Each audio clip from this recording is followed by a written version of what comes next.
A lo largo de la Segunda Guerra Mundial y los años que la siguieron, no solo se escribieron páginas de fuego y destrucción, también quedaron al descubierto enigmas que hasta hoy siguen desafiando a los historiadores. Misterios envueltos en silencio, documentos ocultos, rumores imposibles de comprobar y que, sin embargo, se niegan a desaparecer. ¿Hasta qué punto el emperador Jiro fue cómplice de los horrores japoneses? ¿Existe realmente un tesoro nazi hundido en el Mediterráneo? ¿Pudo Eva Braun estar embarazada de Hitler en sus últimos días? ¿Quién era el hombre hallado muerto en una cueva de Inglaterra con un frasco de cianuro? ¿Y qué secreto ocultaba el submarino alemán que apareció en Argentina tras el final de la guerra? 5 historias, 5 incógnitas que siguen alimentando debates, teorías y conspiraciones. Acompáñanos a recorrer los oscuros pasillos de la historia, donde la verdad se mezcla con la sombra del misterio. El misterio del emperador Hirohito. El esfuerzo japonés por dominar Asia antes y durante la Segunda Guerra Mundial se libró en nombre de un hombre, el emperador Hirohito. No era solo una figura ceremonial. Bajo su reinado, Japón desplegó una campaña de expansión militar que arrasó ciudades, sometió pueblos y dejó tras de sí un rastro de sangre y destrucción. En cada paso de ese avance, el ejército imperial cometió atrocidades tan brutales que aún hoy son recordadas como algunos de los crímenes más terribles de la historia moderna. Durante décadas se intentó suavizar su papel. Muchos lo describieron como un soberano pasivo, un símbolo sin poder real, manipulado por generales y ministros militaristas. Pero la investigación histórica de las últimas décadas ha revelado una verdad mucho más incómoda. ¿Hirohito no era todopoderoso? Pero tampoco era inocente. Documentos oficiales, diarios y testimonios muestran que el emperador no solo estaba al tanto de los crímenes cometidos en su nombre, sino que en ocasiones dio su consentimiento directo. Aprobó operaciones militares sabiendo que implicarían masacres, aceptó decisiones que violaban deliberadamente las leyes internacionales y permitió que se aplicaran tácticas de una crueldad desmedida contra civiles y prisioneros. Hirohito se benefició de la ideología del Estado Shinto, que lo presentaba como un ser divino al que se debía obediencia absoluta. Bajo esa doctrina, su palabra se convirtió en mandato y su silencio en complicidad. Aunque en algunos casos evitó intervenir, en otros respaldó políticas que abrieron la puerta a la brutalidad sin freno. Su poder no era ilimitado, pero cuando quiso actuar lo hizo y cuando prefirió callar lo hizo sabiendo lo que significaba. Así, lejos de ser una víctima de las circunstancias, Hirohito fue un actor con capacidad de decisión, un emperador que, sin ensuciarse las manos en el campo de batalla, cargó con la responsabilidad de haber permitido y en ocasiones impulsado el terror que acompañó a la expansión japonesa por Asia. Japón se adentró en la guerra impulsado por la ambición imperial y una ideología militarista que impregnaba cada aspecto de la sociedad. La doctrina del Estado Shinto convertía al emperador en una figura sagrada, descendiente directo de los dioses, lo que lo situaba por encima de cualquier cuestionamiento. Creer en Hirohito era un deber y obedecerlo una obligación absoluta. Esa fe ciega reforzó el mito de la supremacía japonesa y legitimó un proyecto de expansión sin límites sobre Asia. Amparado en esa visión, Japón inició su ofensiva. En 1931 ocupó Manchuria, instaurando un estado títere bajo control militar. 6 años más tarde, en 1937, lanzó la invasión a gran escala de China. Una guerra brutal que se prolongaría durante años y sembraría el terror en cada ciudad conquistada. Finalmente, en diciembre de 1941, con la aprobación directa de Hirohito, Japón atacó a Estados Unidos, Gran Bretaña y sus aliados en el Pacífico, extendiendo el conflicto a escala mundial. Cada avance territorial estuvo acompañado de una violencia indescriptible. Las tropas japonesas dejaron a su paso masacres indiscriminadas, saqueos sistemáticos, esclavitud sexual, trabajos forzados y torturas. Millones de civiles murieron bajo la bandera del líder divino, víctimas de un ejército que había recibido autorización para actuar sin restricciones morales ni legales. Uno de los episodios más oscuros ocurrió en diciembre de 1937, cuando las tropas imperiales tomaron Nankín, entonces capital de China. Lo que siguió pasaría a la historia como la masacre de Nankín. 6 semanas de horrores en las que soldados japoneses asesinaron de manera metódica a prisioneros de guerra y civiles desarmados. Las cifras estremecen. Entre 100.000 y 200.000 muertos ejecutados en masa, a bayoneta, fusil o degollados en las calles. Mujeres y niñas fueron violadas de forma sistemática, familias enteras exterminadas, y la ciudad quedó sumida en el silencio del terror. Lo más perturbador es que meses antes de esta matanza, Hirohito había firmado una orden que permitía al ejército actuar en China, ignorando las restricciones del derecho internacional sobre el trato a prisioneros. Esa decisión, aparentemente administrativa, fue en realidad un salvoconducto para la barbarie. Con su consentimiento abrió la puerta a una violencia sin freno que desembocó en una de las peores atrocidades del siglo XX. Meses antes de la masacre de Nankín, Hirohito había firmado una orden que autorizaba al ejército a ignorar las leyes internacionales en el trato a prisioneros chinos. Esa instrucción, aparentemente técnica, fue en realidad una carta blanca para la barbarie. Con ella, el emperador entregaba a sus generales y soldados un permiso tácito para actuar sin límites morales ni legales. Lo que siguió fue previsible: ejecuciones masivas, torturas, abusos y la deshumanización total de quienes cayeron en manos del ejército imperial. Entre los comandantes presentes en Nankín se encontraba el príncipe Yasuyiko Asaka, tío del propio emperador. Los testimonios apuntan a que fue él quien dio la orden de ejecutar a todos los prisioneros capturados. Aunque el documento oficial de esa orden desapareció, probablemente destruido en el caos de la posguerra o eliminado de forma deliberada, los hechos sobre el terreno lo confirmaron. Miles fueron asesinados bajo su mando. Sin embargo, Hirohito jamás castigó a su tío ni a ninguno de los responsables directos. Tras la rendición, Asaka fue protegido de toda acusación gracias a las presiones estadounidenses y a la disposición del emperador de cooperar con la ocupación aliada. Así, uno de los comandantes en el mayor crimen de guerra del imperio japonés vivió en libertad, amparado por su linaje y por el pacto tácito entre Washington y Tokio. Pero los crímenes no se detuvieron ahí. Bajo la bendición de Hirohito, operó una de las unidades más siniestras de la historia, la Unidad 731, establecida en Manchuria en 1936 bajo el disfraz de un departamento de prevención de epidemias.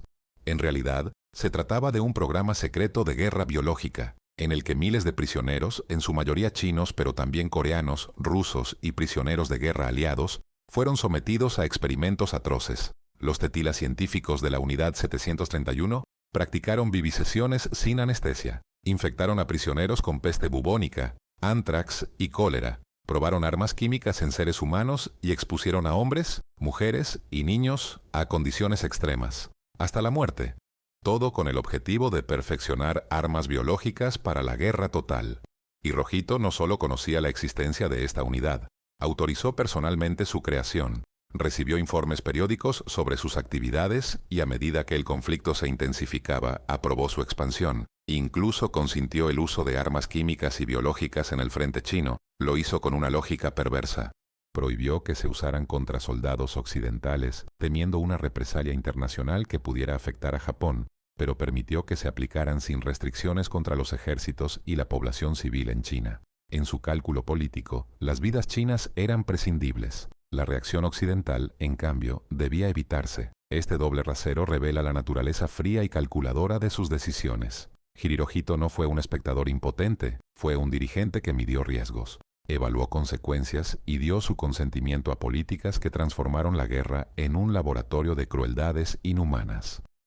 Tras la derrota de Japón en 1945, los aliados se enfrentaron a una pregunta incómoda. ¿Debía el emperador Hirohito responder por crímenes de guerra?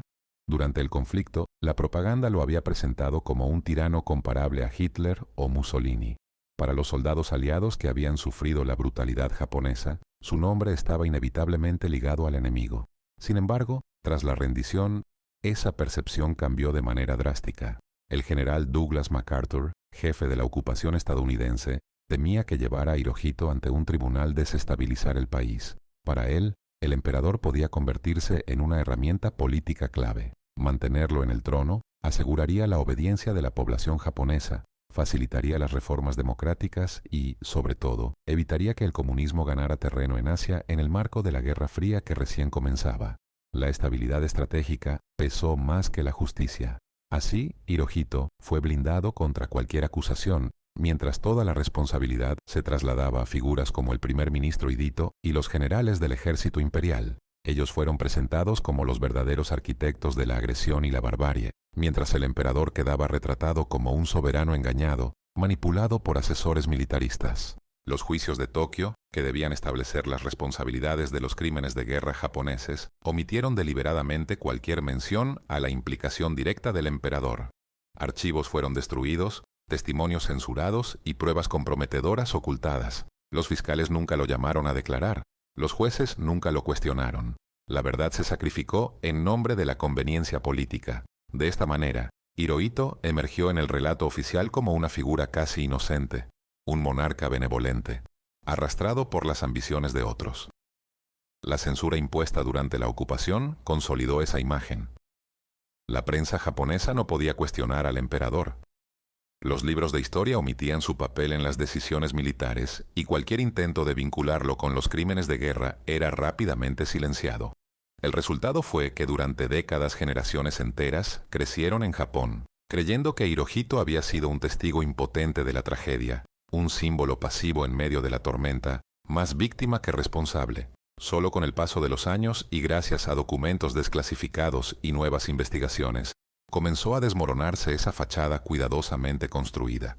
En realidad, Hirohito nunca dejó de ser el emperador que, con su silencio o con su firma avalado, las decisiones que llevaron a Japón a una de las etapas más oscuras de su historia. La absolución de posguerra no borró sus actos, simplemente los encubrió bajo la necesidad política de mantener la estabilidad en un mundo que ya se preparaba para un nuevo conflicto, la Guerra Fría.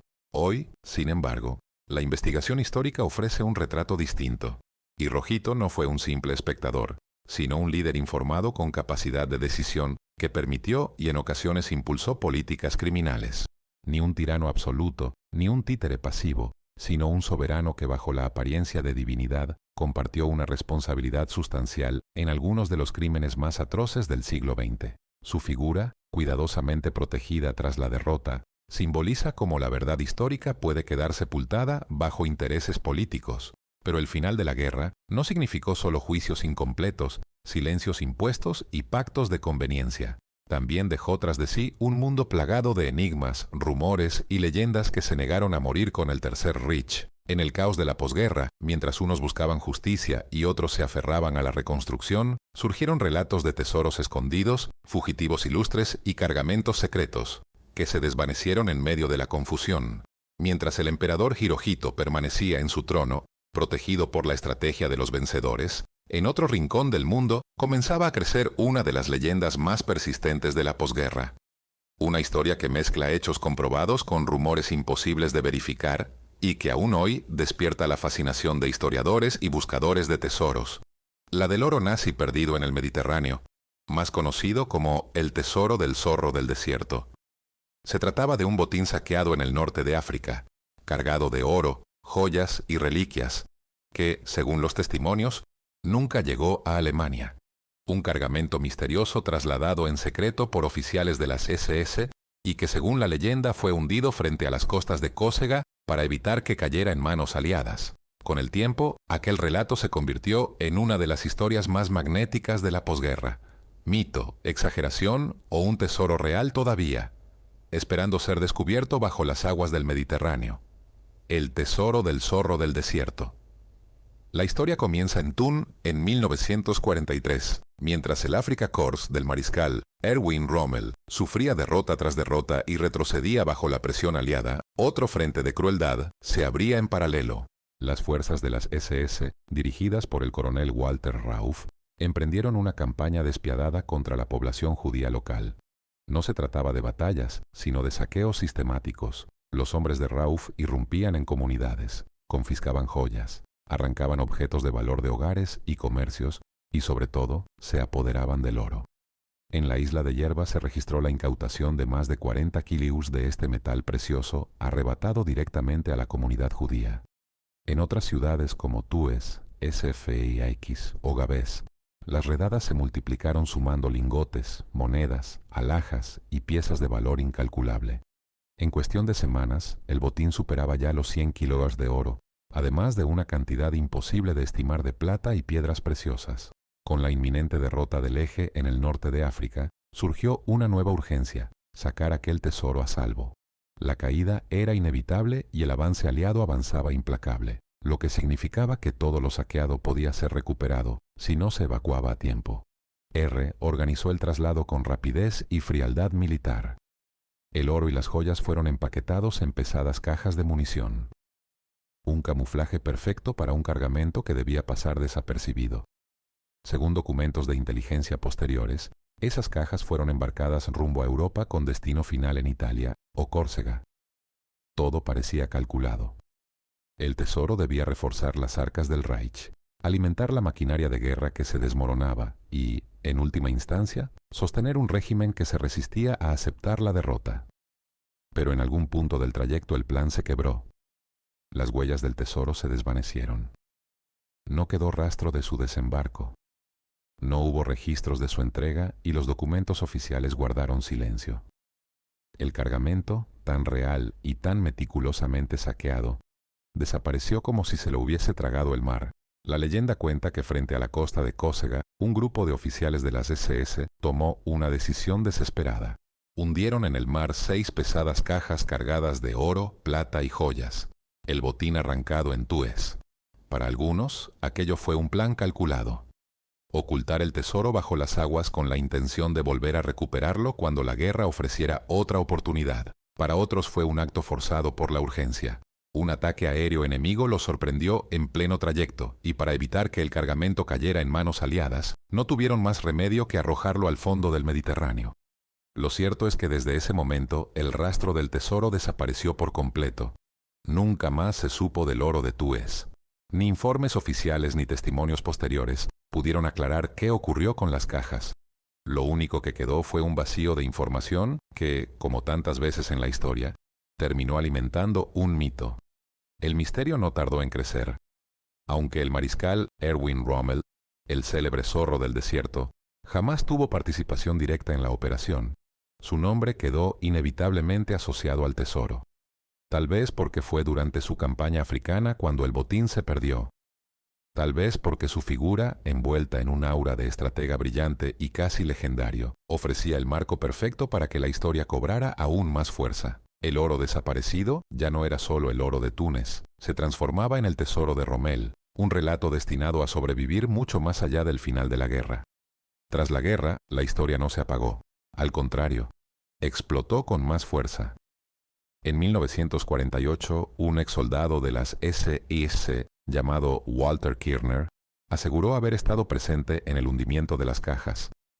Para dar credibilidad a su relato, presentó incluso un mapa dibujado a mano que señalaba la supuesta ubicación del tesoro en las aguas de Córcega. La revelación provocó tal revuelo que las autoridades francesas organizaron expediciones de buceo en busca del cargamento. Sin embargo, tras largas horas de exploración bajo el mar, no hallaron absolutamente nada. El mito seguía intacto. Lejos de desvanecerse, la leyenda creció con el tiempo. Décadas después fueron aventureros, millonarios y hasta figuras de la cultura popular quienes se sumaron a la búsqueda. El tesoro de Rommel había dejado de ser un simple rumor militar para convertirse en un relato irresistible, capaz de seducir tanto a cazadores de fortuna como a narradores de ficción. Entre ellos destacó Ian Fleming, el célebre creador de James Bond. Inspirado por los archivos de inteligencia aliados que hablaban de un cargamento de oro perdido, Fleming incorporó la historia del tesoro de Rommel en su universo literario. Con ello, el mito se proyectó más allá de los círculos de historiadores y veteranos de guerra, alcanzando al gran público y consolidándose como una de las leyendas más perdurables de la posguerra. A lo largo de los años, decenas de expediciones submarinas se han lanzado a la costa de Córcega con la esperanza de encontrar las enigmáticas cajas, desde equipos de buzos experimentados hasta proyectos financiados por millonarios y entusiastas. Todos han perseguido el mismo sueño: sacar a la luz el tesoro perdido del zorro del desierto. Se han empleado tecnologías cada vez más sofisticadas, sonares de barrido lateral, magnetómetros, sistemas de rastreo, pero los resultados han sido siempre los mismos. Nada. El fondo marino guarda silencio y el oro sigue sin aparecer. Sin embargo, el fracaso de estas expediciones no ha apagado la leyenda, sino que la ha fortalecido. Cada intento frustrado parece añadir una capa más de misterio, reforzando la idea de que el tesoro existe, pero permanece fuera del alcance de quienes lo buscan, La fascinación persiste, alimentada por la combinación perfecta de pruebas parciales, rumores y la atracción irresistible de lo oculto. El consenso histórico, eso sí, es claro en un punto. El saqueo en Túnez fue real. Se confiscaron joyas, objetos de valor y oro en cantidades considerables. Y todo indica que existió un cargamento organizado para trasladarlo a Europa. Lo que sigue sin resolverse es el destino final de ese botín. Descansan las cajas en lo profundo del Mediterráneo, intactas bajo el peso del agua y el tiempo. Fueron recuperadas en secreto durante los años posteriores, ocultadas lejos de la mirada pública. O quizá nunca llegaron a abandonar África y la historia del hundimiento en Córcega. No fue más que un mito construido sobre la incertidumbre. El misterio permanece abierto y con él la leyenda del tesoro de Rommel continúa brillando en la imaginación colectiva, como un oro que, aunque nunca visto, nadie deja de perseguir. El tesoro del zorro del desierto permanece como un enigma abierto, un botín nazi perdido en las aguas del Mediterráneo, atrapado entre la historia y la leyenda, siempre fuera del alcance de quienes lo han buscado. Pero el oro perdido en el Mediterráneo fue solo uno de los tantos enigmas que dejó tras de sí el Tercer Reich.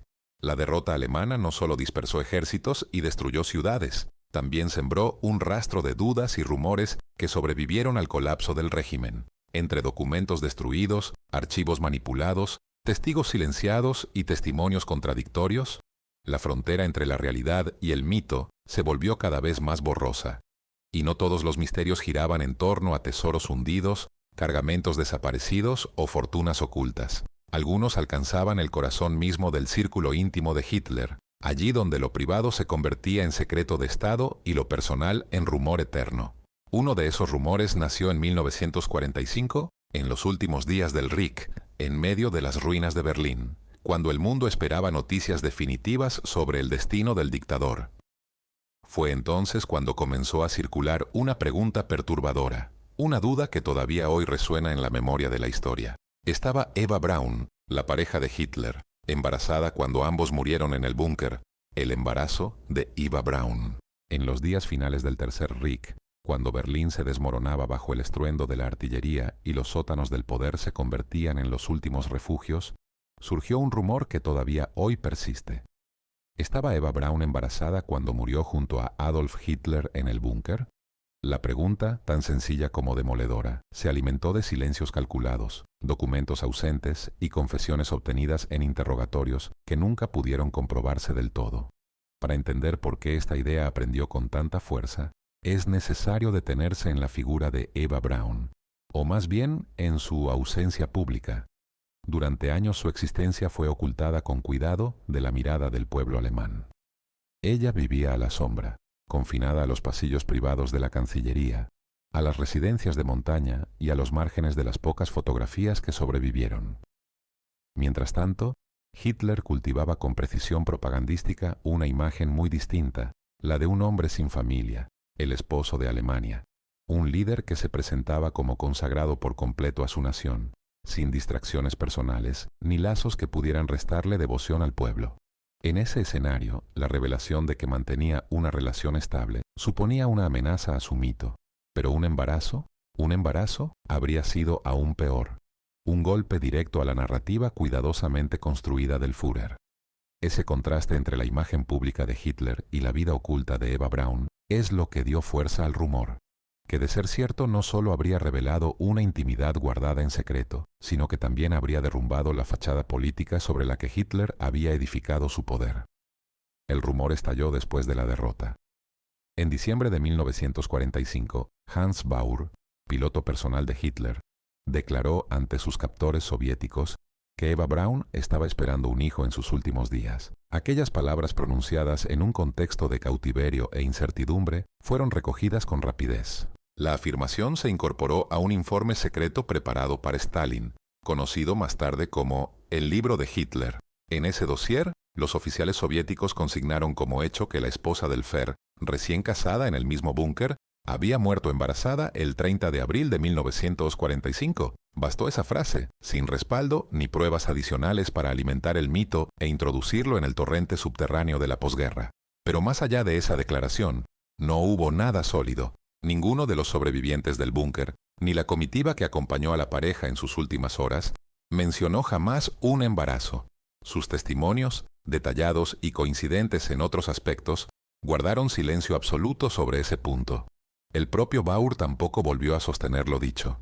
En sus memorias escritas años después, relató su cercanía con Hitler y su papel como piloto, pero nunca repitió aquella afirmación. Ese gesto por sí solo resulta revelador. Lo que en 1945 pudo ser una confesión arrancada bajo presión, en tiempos de paz se convirtió en un recuerdo incómodo que prefirió no reiterar. El silencio se volvió aún más contundente con el paso del tiempo. Secretarias, asistentes, médicos, ordenanzas, todos los que formaban parte del círculo íntimo en aquellos últimos días coincidieron en callar lo mismo. Nunca hubo señales de un embarazo. Y cuando el silencio es total, justamente allí donde la intimidad habría dejado huellas inevitables, la hipótesis comienza a desmoronarse. El rumor sobrevivió. Sí, pero cada ausencia de prueba fue debilitando su fuerza. El contexto refuerza la duda. En la noche del 28 al 29 de abril, en un acto cargado de tragedia y simbolismo, Adolf Hitler contra matrimonio civil con Eva Braun dentro del búnker. Apenas minutos después dictó su testamento político y personal, un documento destinado a fijar con claridad su voluntad final. Y, sin embargo, en esas páginas no aparece ninguna mención a un hijo, ni a un heredero por nacer, ni a disposiciones que protegieran a una supuesta madre gestante.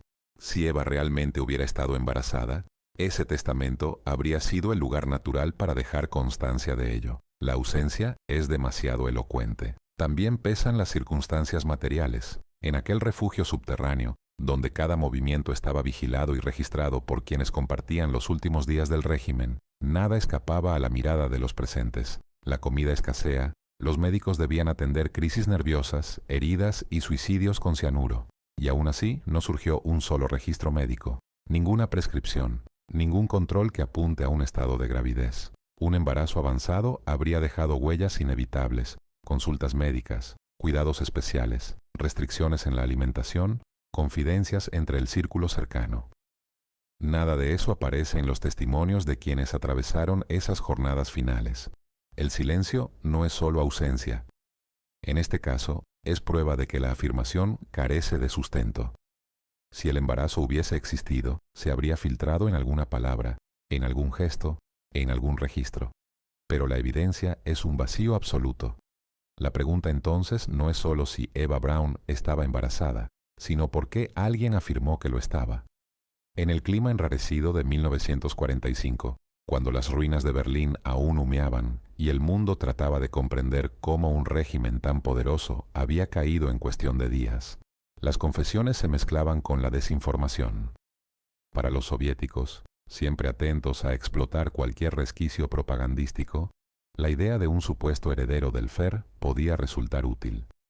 Era un recurso simbólico, prolongar la sombra del nazismo, mantener viva la amenaza y sembrar la duda de que la historia todavía no había terminado. Para algunos prisioneros alemanes, en cambio, las palabras eran otra cosa, moneda de cambio. En un contexto donde la tortura, la presión psicológica y el miedo a la ejecución estaban siempre presentes, cualquier historia llamativa podía convertirse en un salvavidas. Un rumor impactante, por inverosímil que fuese, podía bastar para ganar tiempo, suavizar un interrogatorio o al menos desviar la atención del enemigo. Pero más allá de las motivaciones inmediatas, el mito del embarazo también dialoga con una pulsión más profunda. La necesidad humana de creer que la historia nunca se cierra por completo. Un hijo oculto, un legado biológico que escapa a la justicia. Encaja a la perfección con el molde de los relatos que el público persigue cuando la realidad es demasiado brutal para asimilar. El mundo había visto caer a Hitler. Había visto los crímenes del nazismo y el derrumbe de su imperio. Imaginar un heredero secreto permitía mantener abierta la narrativa, como si el capítulo más oscuro del siglo XX aún guardara un epílogo escondido. Y existieron tesoros perdidos, identidades fugitivas y submarinos que aparecieron en puertos lejanos mucho después de la derrota. ¿Por qué no pensar también en un heredero secreto, un hijo no reconocido que hubiese sobrevivido entre las ruinas de Berlín? Esa lógica de sospecha, de preguntas sin respuesta, es lo que ha permitido que el rumor siga vivo hasta hoy, más como mito que como hecho histórico. pero siempre con la fuerza de lo que se niega a morir del todo. Sin embargo, la evidencia documentada conduce siempre a un punto de llegada nítido. La vida pública de Hitler exigía la negación absoluta de una familia. Toda su propaganda descansaba en esa renuncia, en la idea de que no pertenecía a nadie más que al pueblo alemán. La boda con Eva Braun en el búnker fue apenas un gesto tardío, casi un acto testamentario, sin futuro, sin continuidad, y el silencio unánime de quienes los acompañaron en sus últimas horas. Un silencio que recorre diarios, memorias y declaraciones posteriores, descarta de raíz la existencia de un embarazo. De haber sido real, difícilmente habría pasado desapercibido en un entorno tan estrecho y vigilado. El consenso histórico actual es claro y categórico. No existen pruebas creíbles de que Eva Braun estuviera embarazada. Lo que sobrevive es un eco, una historia nacida de una frase aislada en un informe secreto y sostenida durante décadas por la fascinación que generan los cabos sueltos de la guerra. Un mito que dice más sobre la necesidad de creer en lo imposible que sobre los hechos mismos. Como tantas otras sombras proyectadas por el derrumbe del Tercer Reich, el supuesto embarazo de Eva Braun no revela una verdad oculta, sino un mecanismo de la memoria, como el vacío, el silencio y la especulación pueden transformarse en relatos persistentes. No es un hallazgo histórico, sino una lección sobre la fragilidad de la verdad cuando la evidencia falta. Así, entre el fuego que consumió Berlín y la ceniza de los relatos que circularon después, el embarazo de Eva Braun permanece en el territorio incierto de la conjetura. Es un recordatorio de que la historia debe resistir la tentación de convertir el ruido en certeza y de que a veces lo que queda no es la verdad, sino la leyenda que se levanta sobre sus ruinas. El supuesto embarazo de Eva Braun es un ejemplo perfecto de cómo, entre rumores y silencios, la posguerra quedó envuelta en sombras. Cuando los archivos no hablan y los testigos callan, la imaginación se abre paso y ocupa el lugar de la certeza. Así nacen los mitos, así sobreviven las leyendas. Y ese no fue ni mucho menos el único caso.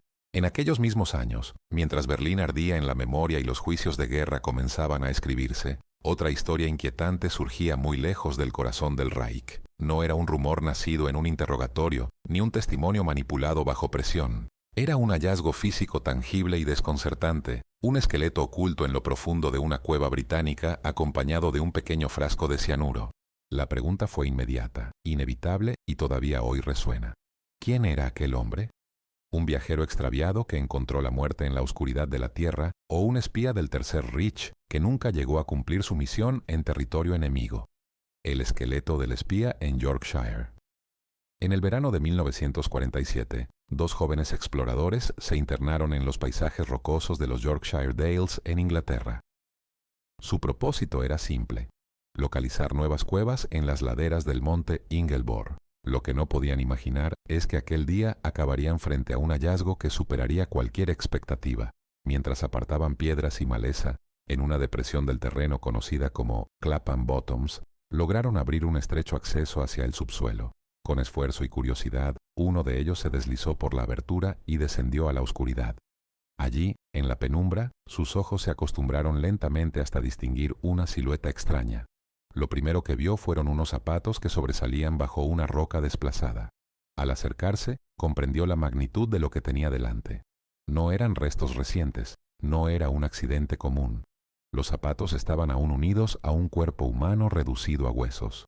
En lo profundo de la caverna, oculto por años en silencio, yacía un esqueleto completo, inmóvil y olvidado, esperando ser descubierto. El hallazgo causó una auténtica conmoción. Lo que había comenzado como una simple excursión de exploración, pronto se transformó en un caso inquietante. Cuando las autoridades acudieron a la cueva y examinaron el lugar, no tardaron en dar con un detalle que intensificó el misterio. Junto al cuerpo apareció un pequeño frasco de vidrio con restos de un polvo blanco. El análisis posterior confirmó lo que muchos temían. Se trataba de cianuro, un veneno de acción rápida conocido precisamente por su uso en operaciones de espionaje durante la Segunda Guerra Mundial. El hallazgo encajaba de inmediato con un escenario de intriga. La pregunta surgió casi sin pensarlo. Había muerto allí un agente secreto del Tercer Reich, refugiado en la oscuridad de la caverna. El análisis forense añadió más piezas al rompecabezas. Los huesos correspondían a un hombre joven de entre 25 y 30 años de baja estatura. Su muerte se había producido al menos 2 años antes del descubrimiento. lo que situaba el final de su vida en plena guerra entre 1941 y 1945. Los restos no mostraban señales de golpes, fracturas ni violencia externa. Todo apuntaba a una conclusión inquietante.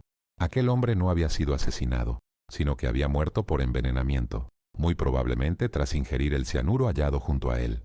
La hipótesis del espía parecía encajar con lo que se sabía de la guerra. Alemania había infiltrado agentes en territorio británico, algunos lanzados en paracaídas en plena noche en zonas rurales aisladas. Y muchos de esos hombres llevaban cápsulas de veneno para evitar caer vivos en manos enemigas. Dentro de esa lógica, el hallazgo en Yorkshire podía interpretarse con claridad. Un espía solitario, abandonado a su suerte tras una misión fallida, refugiado en la oscuridad de una cueva, habría optado por tomar el cianuro antes que arriesgarse a ser capturado. Pero el misterio pronto se volvió más espeso. Ni los registros británicos ni los archivos alemanes recogían la desaparición de un agente en aquella región. Ninguna lista de operaciones coincidía con esa zona. Ningún nombre faltaba en los informes de inteligencia y la escena carecía de elementos clave. No había armas, ni códigos, ni equipos de radio, nada que confirmara de manera concluyente que aquel hombre había sido enviado en misión. Lo único que quedó fue un esqueleto, un pequeño frasco de cianuro y un detalle desconcertante. Una llave en el bolsillo del difunto, una llave que nunca se logró asociar a ninguna cerradura y cuyo destino hasta hoy sigue siendo un enigma. La ausencia de pruebas definitivas no hizo más que alimentar las dudas. La hipótesis del espía seguía en pie, pero no era la única. ¿Y si aquel hombre no había sido un agente del Reich, sino un civil que de algún modo obtuvo cianuro por otras vías? ¿Y si la llave encontrada en su bolsillo correspondía a un escondite aún oculto en la región? Un secreto enterrado que jamás llegó a ser descubierto. Preguntas como estas, sin respuesta clara, se acumularon con el paso de los años y convirtieron aquel hallazgo en una de las incógnitas más inquietantes de la posguerra británica. Lo que en 1947 fue un caso sin solución, hoy podría resolverse gracias a la ciencia. La tecnología actual ofrece herramientas que entonces eran inimaginables. Con técnicas modernas de extracción de ADN en huesos y dientes, sería posible obtener un perfil genético del hombre y rastrear a sus descendientes en bases de datos genealógicas, lo que permitiría ponerle nombre al esqueleto anónimo. El análisis isotópico de sus restos podría revelar dónde había nacido, qué tipo de dieta llevaba y si había recorrido grandes distancias antes de morir. Datos que delimitarían con precisión su origen y sus movimientos. Incluso podría hacerse lo que en 1947 era imposible: buscar rastros químicos en sus huesos y tejidos para confirmar de manera concluyente si murió envenenado con cianuro. De ser así, se cerraría un capítulo abierto desde hace más de 70 años. El misterio de la cueva en Yorkshire, que durante décadas quedó atrapado entre la sospecha y el rumor, podría al fin resolverse con pruebas irrefutables.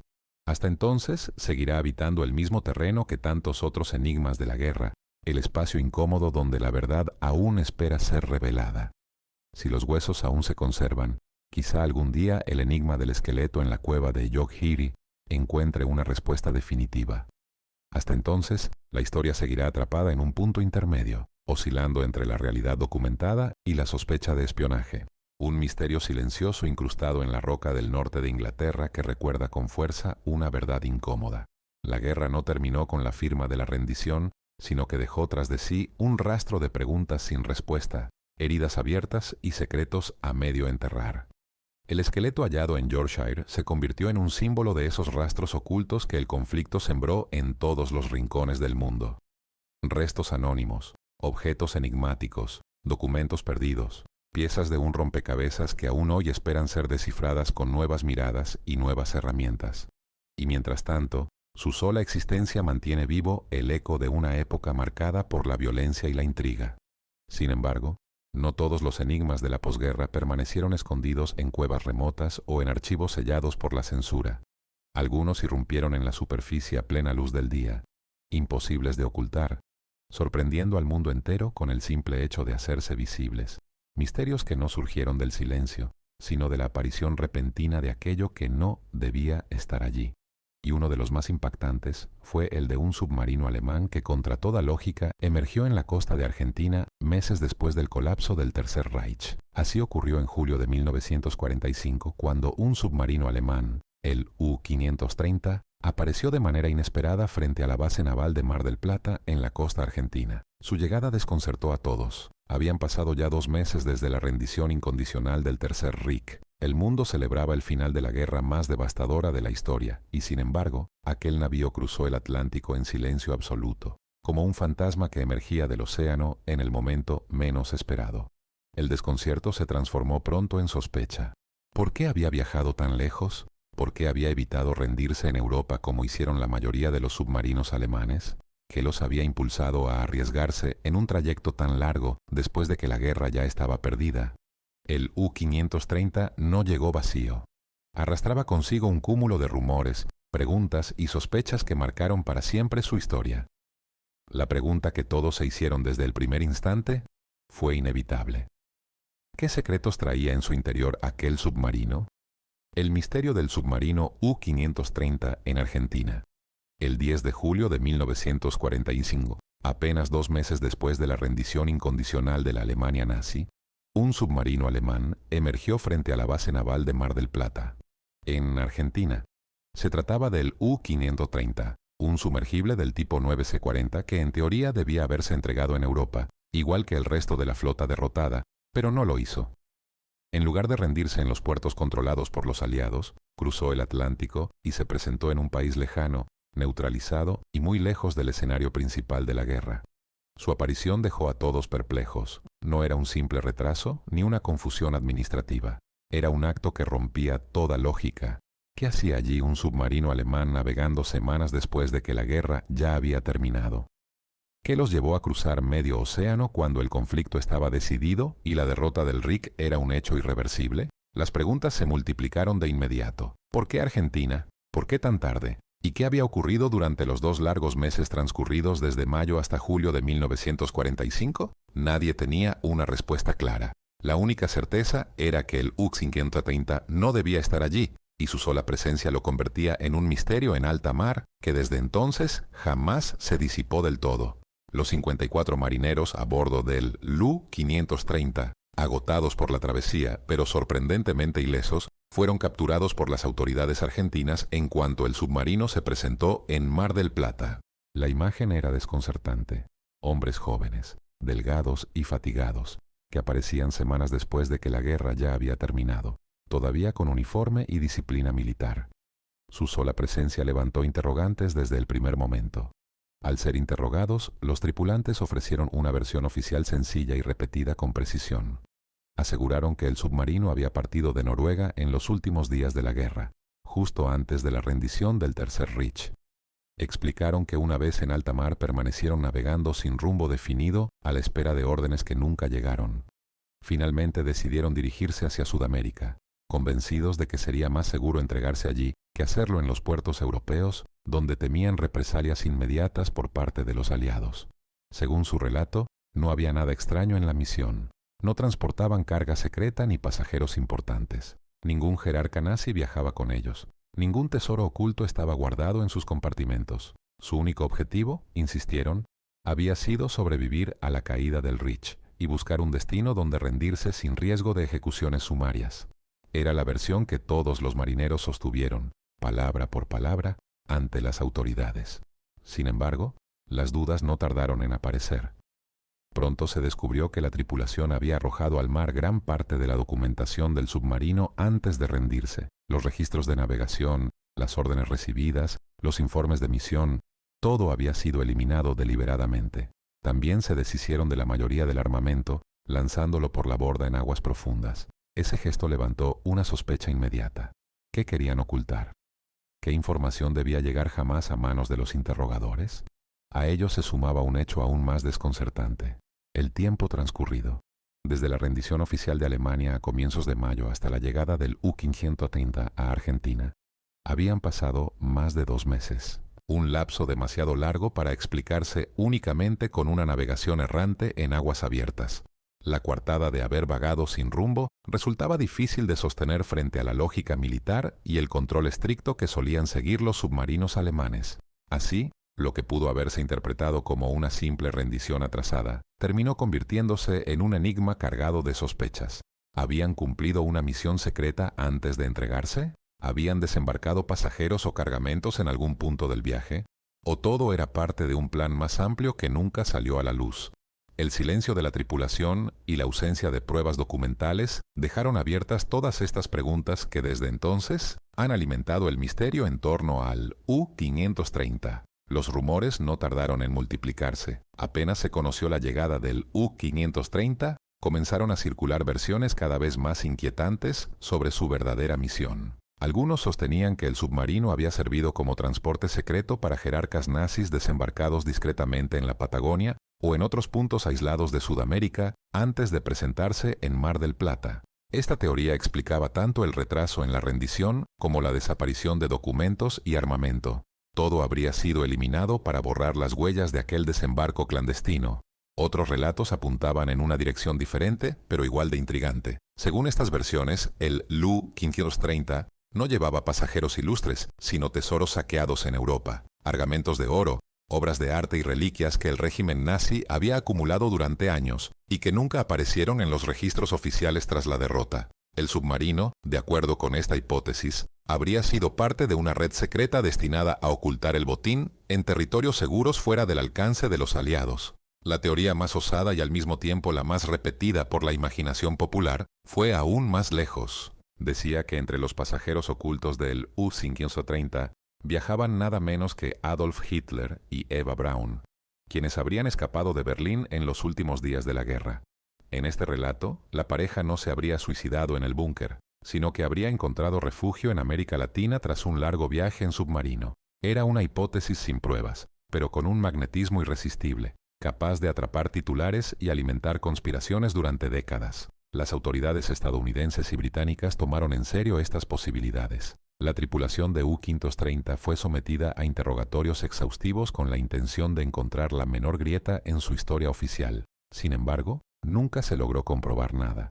Ningún nombre de alto rango fue confirmado. Ningún cargamento apareció en los registros. Oficialmente, el 530 no era más que un submarino rezagado que había decidido rendirse lejos de casa en un puerto remoto. Pese a esa versión oficial, el misterio no desapareció. Los informes de interrogatorio revelaron contradicciones en las declaraciones de los marineros, pequeñas inconsistencias que sugerían que algo había quedado oculto. No era suficiente para acusarlos de una misión encubierta, pero sí para mantener abierta la sospecha. Así, entre vacíos de información y respuestas imprecisas, el enigma del U-530 nunca se disipó por completo.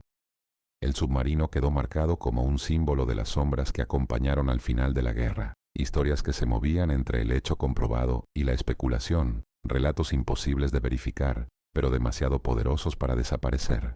Y como tantas otras leyendas nacidas en aquel tiempo, el misterio del U-530 se mantuvo vivo, alimentado por el silencio de sus protagonistas y por la fascinación que despierta todo lo que el Tercer Reich pudo haber ocultado en su caída. El episodio ganó aún más fuerza pocas semanas después, cuando submarino alemán, el U-77, emergió también en Mar del Plata tras un viaje muy similar. La coincidencia resultó imposible de ignorar. Dos submarinos llegados al mismo puerto sudamericano en tan corto intervalo de tiempo reforzaban la idea de que no se trataba de simples huidas improvisadas, sino de una operación más amplia y planificada. La sospecha de que existía una red secreta para trasladar hombres, cargamentos o información desde Europa hasta América tomó cuerpo con rapidez. Con el paso de los meses, tanto los marineros del U-530 como los del U-977 fueron repatriados a Alemania. Una vez en casa se aferraron a la misma versión que habían sostenido desde el primer día, que no transportaban nada, ni personas, ni cargamento especial, y que solo buscaban un lugar donde rendirse sin peligro. Esa narrativa nunca cambió, ni siquiera décadas después, cuando ya no corrían riesgos y podían hablar con libertad. Su silencio uniforme, paradójicamente, no disipó las dudas, sino que las mantuvo vivas. El misterio se sostuvo gracias a la ausencia de pruebas. La documentación del submarino había sido destruida antes de su rendición, y la falta de registros concretos abrió espacio a todo tipo de conjeturas. En la posguerra, donde el caos, los documentos falsificados y las rutas de escape nazis eran una realidad, cada vacío se llenaba con sospechas y el U-530, con su viaje inexplicable y su llegada tardía, era un terreno fértil para ellas. En Argentina, además, la historia encontró un eco particular. El país se había convertido en destino de numerosos nazis que, tras la derrota, buscaron refugio en sus tierras. Esa realidad histórica dio mayor credibilidad a las especulaciones. Para muchos argentinos, el U-530 no fue simplemente un submarino rezagado, sino la prueba tangible de que el Reich había planificado con antelación rutas de escape hacia Sudamérica. El misterio dejó de ser un rumor extranjero para transformarse en parte de la memoria local. El submarino se convirtió así en un símbolo de las sombras de la posguerra, un navío que emergió del océano no solo con su tripulación exhausta, sino también con un legado de preguntas sin respuesta. Y esas preguntas, alimentadas por la imaginación popular y la historia real de nazis refugiados en Sudamérica, siguen abiertas hasta hoy, atrapando a investigadores, periodistas y curiosos que aún buscan en el U-530 una verdad que nunca terminó de salir a flote. Hoy los historiadores coinciden en que no existe evidencia concluyente de que Hitler, Eva Braun u otros altos jerarcas nazis viajaran a bordo del U-530. La explicación más razonable es que su llegada a Argentina fue el resultado de la desesperación de una tripulación que buscaba rendirse lo más lejos posible de la devastada Europa. Para aquellos hombres, el Atlántico representaba una vía de escape, una oportunidad de sobrevivir y entregarse en condiciones más seguras, lejos de la ira inmediata de los vencedores. Sin embargo, esa versión no elimina las sombras que rodean el caso. El hecho de que los marineros destruyeran toda prueba documental antes de entregarse y que la travesía quedara marcada por lagunas temporales imposibles de explicar, con claridad alimenta la sospecha. La historia oficial puede cerrar el expediente, pero las grietas que dejó abiertas siguen invitando a la duda. Por eso, el U-530 no quedó en la memoria, únicamente como un submarino que llegó tarde a la rendición. Se transformó en algo más, en el símbolo de un interrogante que la posguerra nunca pudo resolver del todo. Un recordatorio de que incluso después de la derrota del Tercer Reich, hubo episodios envueltos en silencio, decisiones ocultas y movimientos que jamás fueron del todo esclarecidos. Hoy, cada vez que se menciona al U-530, lo que resuena no es solo la historia de un navío rezagado, sino la persistente pregunta que aún lo rodea. ¿Qué secretos se hundieron con él en las aguas del Atlántico? La Segunda Guerra Mundial no terminó del todo en 1945. Sus batallas dejaron cicatrices visibles en ciudades arrasadas y en millones de vidas rotas, pero también un legado de enigmas que aún hoy siguen presentes. Un emperador que fue protegido de la justicia. Un tesoro nazi que desapareció en las profundidades del Mediterráneo. Un embarazo imposible en los últimos días de Hitler. Un esqueleto anónimo oculto en una cueva británica y un submarino fantasma que cruzó el Atlántico en silencio. 5 historias distintas unidas por un mismo hilo. El misterio. Cada una de ellas nos recuerda que la guerra no se libra únicamente en los campos de batalla. También se combate en los silencios, en los documentos destruidos, en los testimonios contradictorios y en los rumores que se niegan a morir. La frontera entre la verdad y la leyenda es en realidad mucho más delgada de lo que solemos imaginar y es allí, en ese espacio incierto donde nacen los relatos que perduran. El pasado todavía guarda secretos. Muchos quedaron enterrados en archivos sellados, otros se hundieron en el mar y algunos más descansan en la memoria distorsionada de quienes sobrevivieron. Desentrañarlos no es solo un ejercicio de curiosidad, es también una manera de entender quiénes somos hoy y de recordar que la historia, cuando no se investiga, se convierte fácilmente en mito. Si estas historias te atraparon, compártelas con otros apasionados de la historia. Mantén viva la memoria de estos enigmas para que no se pierdan en el olvido. Suscríbete para no perderte los próximos episodios. Activa las notificaciones y acompáñanos a seguir explorando los secretos que la historia aún oculta, porque el siguiente misterio puede estar mucho más cerca de lo que imaginas.